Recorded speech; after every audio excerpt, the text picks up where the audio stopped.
Oi, boa tarde. Esperando o pessoal chegar aqui para a gente fazer a live sobre o sono dos bebês e das crianças até 6 anos, consequentemente de toda a família. Vou esperar a Fábio chegar. Ó, já tem gente chegando. Boa tarde. Já vamos começar a falar sobre o sono. Ó, chegou a Fábio, bem rápida.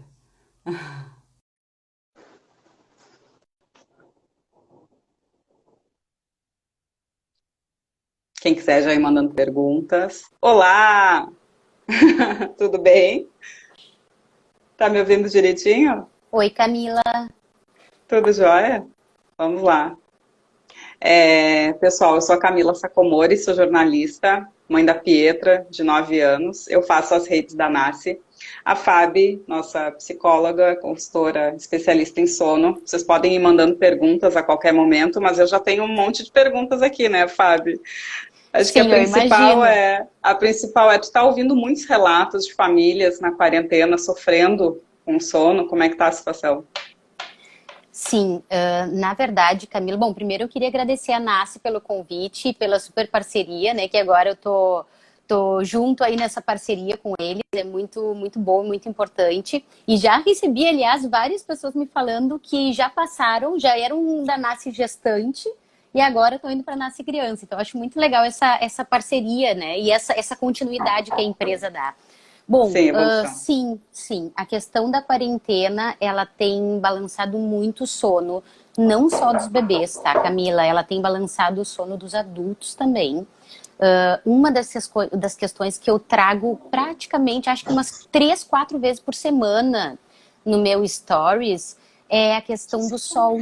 Muitas famílias. Essa é a nossa Uma realidade pequena da interrupção, quarentena. é sempre, é. Essa vai ser. Bota para carregar de novo, meu amor. Tá? Oi, Essa tudo é a bom? Pietra. Oi, Pietra. Hoje eu vi um vídeo teu, Pietra. Bem lindo aquele vídeo. Que amada. Faz parte, né?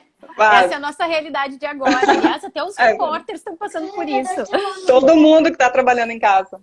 O Todo carregador mundo. tá carregando o celular. Tá bom. Como é que eu vou fazer Querida. aula? A gente fala depois, tá? Não tem problema. Querida. Pode. Ela Falar? também tá com a aula online. Sim, Sim, sim. E era para ter começado agora. É. o meu filhote tá lá Muito embaixo em aula obrigada, sim. online. Ela Querido. saiu agora. Bom trabalho, mãe. Ai, amados, são muito queridos, né? Bom, então tá. Então vamos lá voltar para o nosso relato da questão da quarentena e do sono, Camila. Muito além das crianças, tá? As crianças, elas acabam perdendo um referencial muito importante, que é a rotina tradicional deles. E a gente fala muito em rotina para criança, é inacreditável como a gente tem essa questão da rotina para criança, mas a gente não se dá conta como nós adultos também estamos inseridos numa rotina. Né? A rotina da criança não deixa de ser, e é 100% a nossa rotina. É o levar na escola, o buscar da escola, a natação, a hora que tem que sair do atendimento para ir correndo pegar, a hora que tem. Então, tudo, o nosso ritmo, nós temos um relógio biológico, né? Nós nos organizamos dentro de 24 horas. E nós repetimos tarefas dentro dessas 24 horas.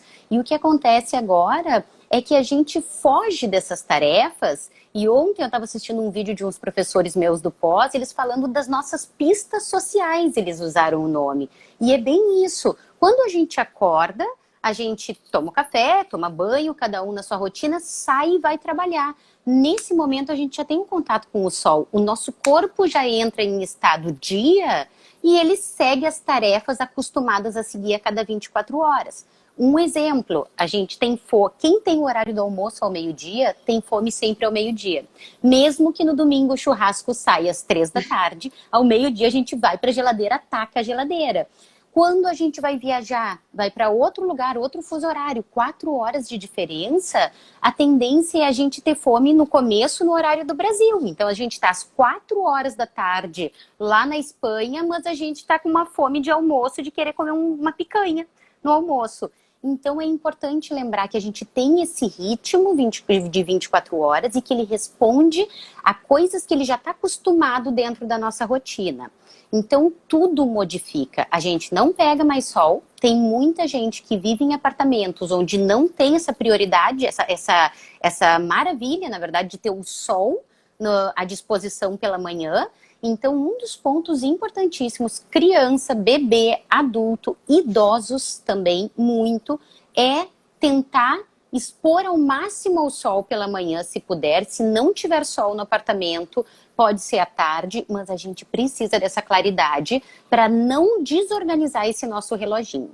E outro ponto que eu acho muito importante para todos nós é o cuidado para a gente ter uma rotina, sim, porque isso nos organiza e organiza muito as crianças. Então, não é ter horários. Ter horários é algo, uma expectativa muito grande dentro da quarentena, onde a gente tem que fazer tudo, onde a gente tem que dar conta de tudo.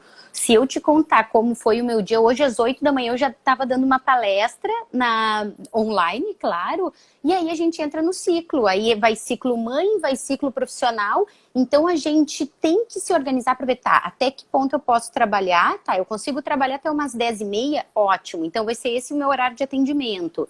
Eu preciso de que horário para ficar com meu filho, com a aula dele, com o almoço. Se a gente colocar uma coisinha atrás da outra, isso já é importante para informar o nosso relógio biológico. Isso já é uma pista para ajudar, né? E tentar manter, dentro do possível, uma média de horários, mas dentro da realidade de todo mundo, né? Então não é se hoje eu vou almoçar ao meio-dia, amanhã eu não consigo, amanhã eu almoço a 1. Mas para a criança, ela saber que ela vai almoçar, vai escovar o dente e vai entrar para aula, por exemplo, online, porque muitos estão relutando para entrar para aula online, porque eles não querem. Porque o que acontece? Geralmente é uma coisa em cada horário. Ah, hoje a gente faz de manhã, amanhã a gente faz à tarde, no final da noite. Se a gente tem uma sequência de tarefas e a gente escreve isso com eles, e dependendo da criança, a gente pode ou escrever, ou desenhar, como for desenhar, dependendo da idade. Quando tem uma bebezinha de 1 ano, 2 anos, a gente pode botar figuras, né? Então não precisa, mas organizar aquilo para a vidinha dela é essencial. Porque, Camila, uma das coisas que nos acalma na vida é previsibilidade. E é o que a gente praticamente não tem agora. O que vai acontecer amanhã? Então, por isso que tá todo mundo cheio de ansiedade. E saber o que vai acontecer daqui a um pouco é o que nos tranquiliza, sem dúvida alguma. E reflete no sono tudo o que tu fez durante o dia, né? Toda essa nossa rotina, sem dúvida nenhuma, dos dois lados, né, Camila? O sono vai bater diretamente na nossa rotina, vai influenciar, e a nossa rotina vai influenciar no sono. Então, vamos pensar num bebê que não está conseguindo dormir bem durante o dia, porque ele já está bastante desorganizado nessa questão de claro e escuro, ele já não tem mais a rotina da escola. O ponto número 1, por que os bebês dormem boas sonecas na escola e em casa eles não dormem? Porque na escola eles têm rotina e previsibilidade. Então, isso ajuda. Eu comia meu almoço, a prof fez a higiene, e agora eu vou lá para a cadeirinha, ou lá para o colchonete, lá hoje em dia é só caminha, né? Na caminha, e a prof vai ficar do meu lado me ajudando. E esses bebês dormem 1h30, porque eles têm total aderência àquilo que já foi ensinado a eles. Depois disso e daquilo, eu entro no meu soninho. E em casa, geralmente, a soneca acontece quando ele começa a bocejar. Então, independente de antes do almoço, depois do almoço, antes da higiene, do passeio, a gente tem que tentar se organizar dentro dessa previsibilidade para ajudá-los. Com sonecas bem feitas, rotina legal, todos nós, independente da idade, vamos ter uma noite mais tranquila. À noite, o que a gente precisa? A gente vai precisar tranquilizar a nossa cabeça, né? A gente não pode deitar, nem nós crianças, nem nós adultos, nem nós idosos. A gente não pode deitar cheio de preocupações, porque essa é a primeira questão para a insônia do adulto. A gente vai para a cama cheio de preocupação e já liga a cama com esse momento de estresse. Então, resolve as questões antes para o adulto, né? Tentar resolver as questões, deixa anotado o que tem para fazer, faz o que não consegue fazer, que acha que não vai conseguir dar conta amanhã, vai dormir um pouquinho mais tarde, mas vai tranquilo. E pelo menos limpa a cabeça daquele pensamento que vai ficar lá. Ah, eu não fiz tal coisa, eu não fiz tal coisa. Exato. Sabe que uma das técnicas comportamentais para o adulto é ter um livrinho, né? Ter uma livretinha onde ele possa anotar todas as coisas antes de ir para a cama, para como esvaziar Isso, e para as crianças e até para os adolescentes, é legal colocar, às vezes, o pote da preocupação, né? Coloca ali Olha, boa dentro tudo. dica! Isso é muito legal, muito legal. Porque é o pote da preocupação que vai colocando ali dentro e deixa lá na sala o pote da preocupação, ou lá na mesinha de estudo, né? Então, para o bebê, a gente falou do adulto, do adolescente, e para o bebê é super importante que ele descanse o tempo dele. Ele precisa descansar. Nós não nascemos com a capacidade de ficar o tempo inteiro acordado.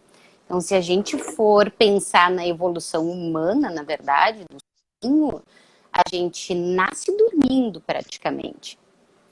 Sim. Peraí, que eu acho que Eu vi que entraram duas perguntas ali de bebês de 6 meses. E antes, durante a semana aqui que a gente estava divulgando essa live, entrou também uma pergunta de quando que o sono do recém-nascido vai se estabilizar. Então a gente pode falar dessa do recém-nascido e depois dos bebês de 6 meses que entraram nas perguntas. Pode ser, maravilha. O soninho do recém-nascido é o que eu estava começando a falar, mas acho que deu uma travada aqui, não sei, vou começar novamente. Quando Tá. a gente nasce praticamente dormindo o tempo inteiro. Vocês lembram dos nossos pitocos recém-nascidos? Eles mamam, já capotam. De repente, começa a mamar e ficar acordado, a trocar fralda e ficar acordado. Então, o que a gente aprende na vida, na verdade, é ficar acordado, não a dormir. Não deveria ser a dormir, deveria ser a ficar acordado. E é essa a evolução. O soninho do recém-nascido tem alguns pontos que são bem importantes a gente falar, que é, o recém-nascido fica 50% do tempo do sono dele em sono leve, em sono REM, que é sono dos sonhos. E isso, eu até falei sobre isso essa semana, isso é uma maravilha da natureza, que deu 50% de sono leve para o pitoquinho, que ainda é 100% indefeso. Ele é completamente indefeso, qualquer fome, qualquer fralda suja, qualquer desconforto, ele precisa estar em alerta. Então, ele tem 50% do sono dele em soninho leve. Isso quer dizer que o bebê vai se mexer muito, ele vai fazer muitos barulhinhos durante a noite, ele vai fazer até dar uma choramingada às vezes, porque ele tá ou sonhando ou ele tá tendo um pequeno despertarzinho que todos nós temos durante a noite. Todos nós damos pequenas despertadinhas durante a noite e retomamos o sono. Os bebês, eles vão precisar da nossa ajuda para retomar esse sono muitas vezes quando eles ainda não têm autonomia para isso. E Camila, o recém-nascido vai com esse ciclo mais novinho, assim, dividido em duas partes, até os 3, 4 meses. Que é quando, aos 4 meses, todo mundo fala, então, da questão da regressão do sono que acontece. Que acontece as noites começam a ficar caóticas. Geralmente o bebê que dormia 12 horas seguidas, com 4 meses e meio, ele começa a acordar. Não sei se tu passaste por isso. Chegaste a passar, acho que E muitas depois mães junta aqui. com as cólicas. Exato. E as cólicas, vamos voltar só um pouquinho para o recém-nascido, Vamos. posso? Porque eu acho que é uma Sim. parte bem importante. As cólicas do recém-nascido, obviamente, esse bebê tem um sistema digestivo ainda que está amadurecendo e tem as cólicas naturais do bebezinho, mas aquela cólica programada. Ou seja, todos os dias às 5, 6 da tarde eu tenho cólica, eu acho que eu vou ter que conectar o meu carregador. Tu me dá um minuto aqui e aí claro. eu vou conectar com o Bluetooth aqui Tá, sim. Tu me falou que tava com pouca bateria, né? Não desistam, pessoal. Mas eu imaginei que fosse ficar tempo, né? Não fosse. sei. Tu falou do pote das preocupações, eu achei aqui atrás, eu me lembrei que eu tinha, que é isso aqui, ó, é uma caixinha, elas se chamam Bonequinhas Três Marias. E aí tu conta para elas uma preocupação, aí uma vai contar para outra, conta para outra, tu tapa a caixa e a criança dorme. Olha, isso aqui é uma antiga brincadeira que eu lembrei, então dá para fazer com bonequinhos, né? Vamos contar para as bonequinhas a preocupação antes de dormir. Elas são fofoqueirinhas, essa aqui conta para essa aqui conta para essa e acabou. E aí muito bom, né? Certo. Aí tá todo mundo bem. Não, mas é exatamente isso. Vocês estão me escutando bem? Bota o microfone mais perto da boca. Aqui. Vamos ver se fica melhor. Tá melhor? Ele tá meio robotizado, mas... Tu prefere tá funcionando? Deixa eu ver, tira então, pra gente ver. Vamos ver aqui como é que fica sem o microfone. A bateria terminou super rápido. Tá melhor sem, Tá não melhor, interfere. né? Esses de É, Bluetooth eu não gosto muito. Bom, então é. vamos lá. A questão da cólica. Retomando, a gente estava falando de cólica e recém-nascida. Isso. Daquela cólica programada, né? Ele já automatiza aquela cólica lá das 5, 6 da tarde. Existe uma questão fisiológica grande envolvida nessa cólica, né? E os médicos vão ser. Eles vão descrever muito melhor isso, mas existe também um acúmulo de sono que acontece durante o dia e que esse bebezinho acaba não suportando tanto sono e ele entra num choro contínuo que ele não consegue sair desse looping. Eu já atendi famílias que ficam 2 horas com o bebê chorando, até já tive uma família de 3 horas. Então, assim, o bebê entra num looping que ele não tem como sair. Esses loopings do bebê, é sempre importante a gente lembrar que o bebê consegue prestar atenção em uma coisa. Então, quando ele começa a chorar, se eu só fico balançando, eu não ajudo muito esse bebê. Ajudo a tranquilizar, mas eu preciso ajudar a prestar atenção em outra coisa. Então, automaticamente, todas nós fazemos. Sim. E ele precisa ser um pouco mais alto para chamar a atenção do bebê. Peraí, que barulho é esse? E aí perde um pouco o choro, perde a atenção lá no choro, volta para. Se ele consegue sair desse choro, ótimo, mas às vezes eles retomam esse chorinho, porque é a cólica que está acontecendo e é esse acúmulo de sono. Então, para isso, o sono do bebê recém-nascido, principalmente esse bebê precisa dormir bem durante o dia. Todos eles precisam dormir bem dentro da sua necessidade de sono. Mas o sinal mais importante de que está faltando sono durante o dia para o bebê é a cólica do final da tarde. É um dos sinais que, sem dúvida alguma. E claro, ou aquele bebê que não dorme boas sonecas, que até passa o final da tarde bem, os pais conseguem colocar na cama bem cedo, porque a dinâmica familiar autoriza isso, né? A gente tem que estar muito ligado. O horário perfeito de colocar na cama existe, mas a gente precisa configurar com a dinâmica familiar. Porque não adianta eu dizer para uma família colocar o bebê às 6h30, 7 horas na cama, se a realidade da família é chegar às 7 em casa. Então a gente precisa estruturar isso e organizar essas sonecas dentro dessa dinâmica para que então ele consiga passar para a noite mais descansado. Tem bebês que passam todos esses pontos descansados, mas aí picam à noite, picam de hora em hora, de meia em meia, e não conseguem esticar nem 3 horas de sono. Então, o recém-nascido eu esperaria, no começo, 3 horas de soninho, mama. 3 horas de sono, mama. 3 horas de sono, mama. Essa é a média. Tem bebês que fazem 12 horas de sono, tem bebês que fazem 12 horas de sono e os pais ficam apavorados. Será que eu preciso acordar? Será que eu preciso... Isso dependendo do médico, é sempre importante perguntar para o médico, porque o médico que tem a ligação com a questão da saúde, do ganho de peso, altura, né? Então, se precisa acordar para mamar, se está crescendo, está ganhando peso e o pediatra concorda, não tem por que acordar quando faz uma noite mais curta de 6 horas, por exemplo.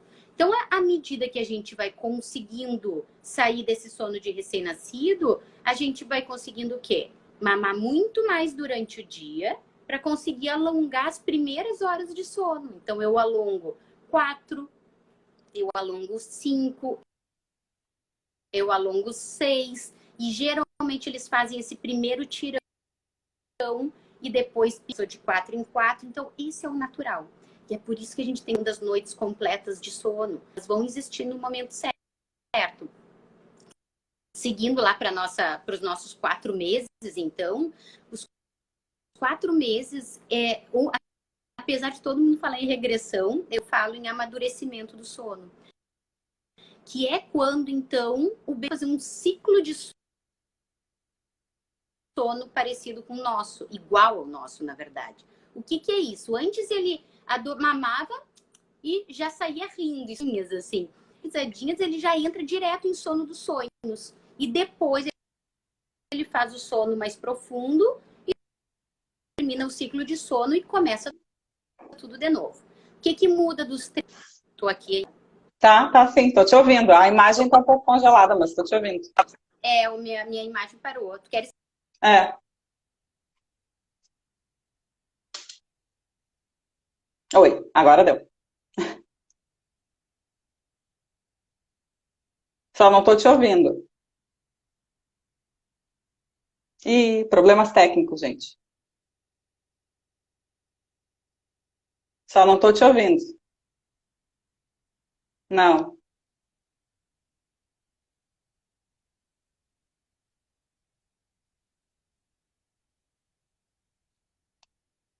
Ah, eles estão dizendo ali que está cortando bastante. É. O áudio, vocês estão ouvindo a Fábio? Não estou escutando.